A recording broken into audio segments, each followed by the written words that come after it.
Well, it's pervasive because it's permitted.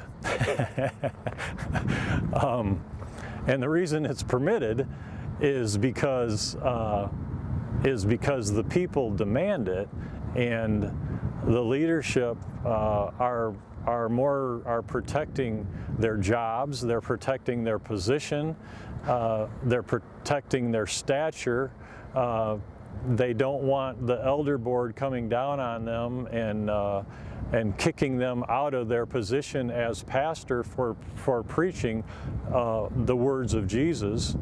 I have preached the verses that Jesus, I have been up in front at a pulpit preaching the words of Jesus, Matthew 5:32, Matthew 19:9, and I have seen more than once, many times, people coming unglued, people coming up and yelling at the pastor and telling the pastor to get me off the stage.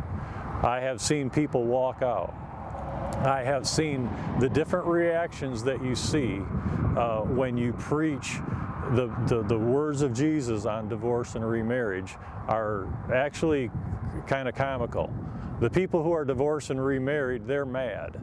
They are angry. They walk out. They will confront you afterwards. They're upset.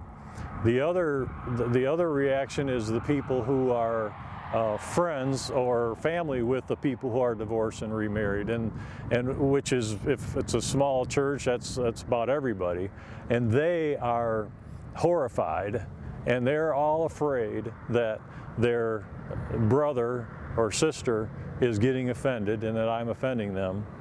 And then you have what I call youth group row, and that is the young kids.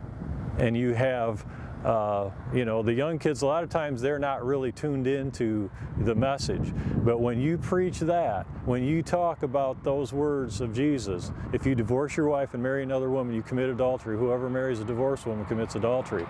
They are not messing around. They are glued in. They are locked into what you're saying. They are tuned in, and they need to hear that.